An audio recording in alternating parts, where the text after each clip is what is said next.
feel about accountability? Some of us will have our blood run cold as we remember some bad experiences of being held accountable.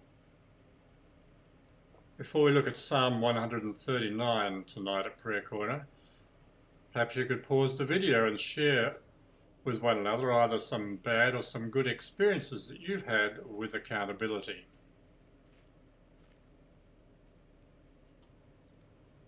Modern technology has made possible an unprecedented level of scrutiny of the general population.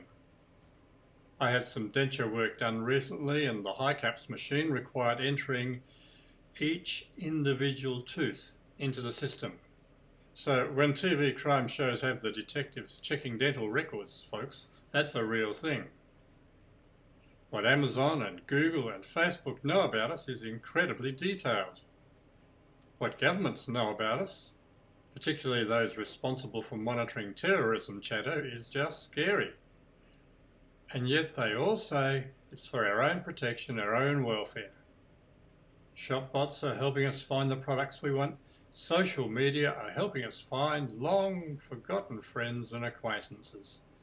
If only we could believe that they did have our best interests at heart, that they were knowing us better than we know ourselves in order to enrich our lives.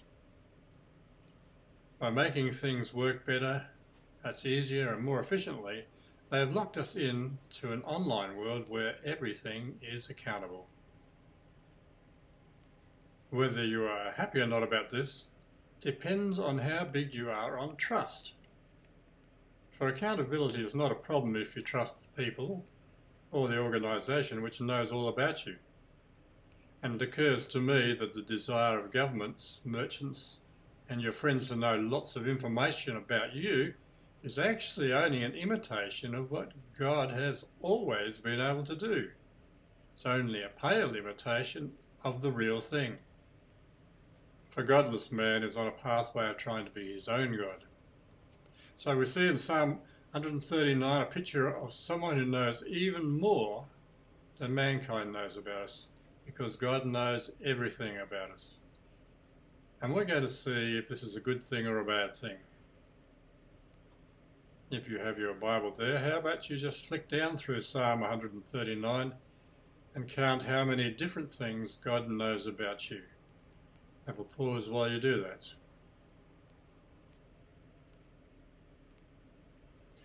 Well, let's carry on here ourselves. Verse 1 just lets us know what I've just been saying. You have searched me, Lord, and you know me. God knows us. Verse 2, the first thing you know when I sit and when I rise. Number 1. You perceive my thoughts. Number 2.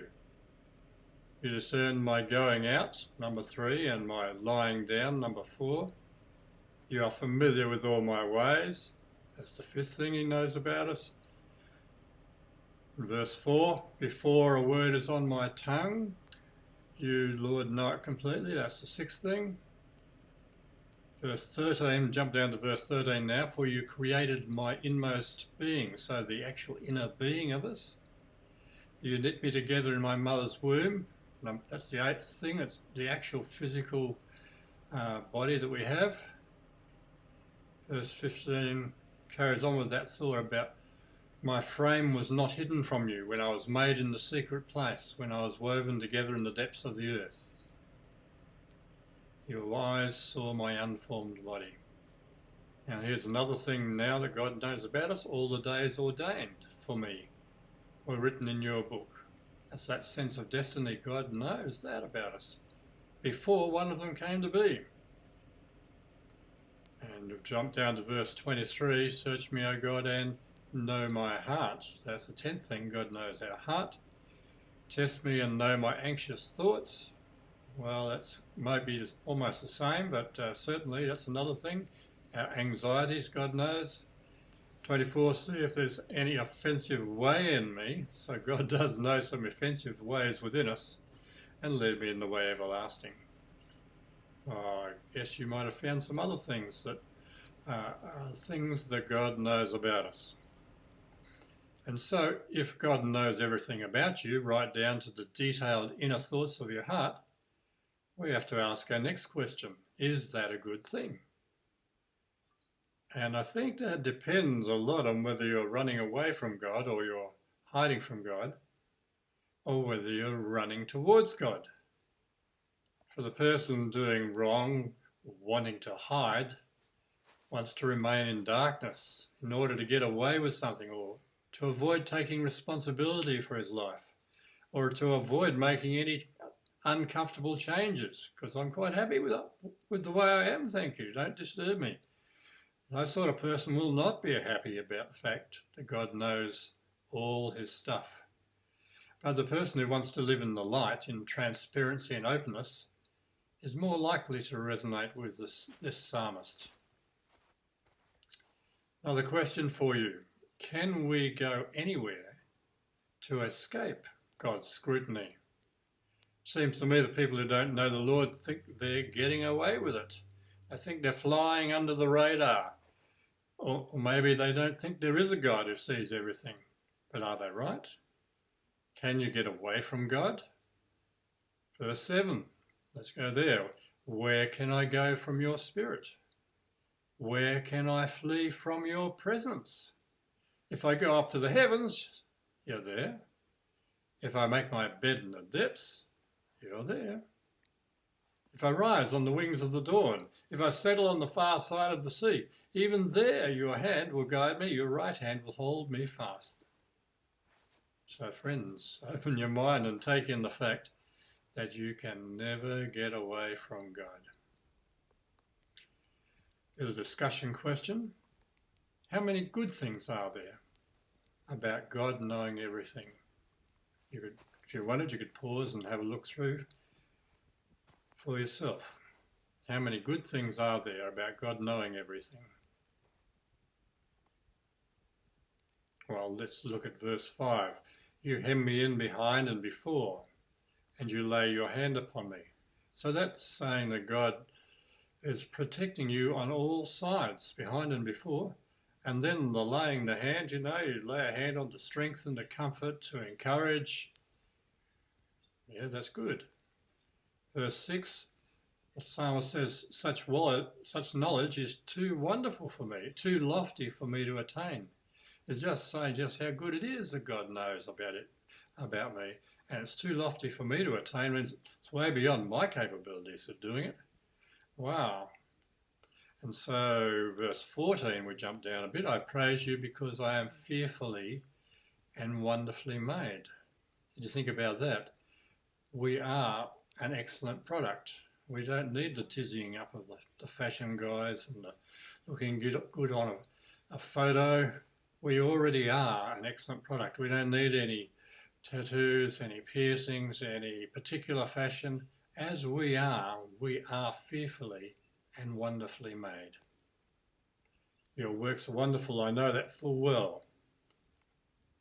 And so it's possible, if you know that full well, it's possible to know this care that God has and to rejoice in it.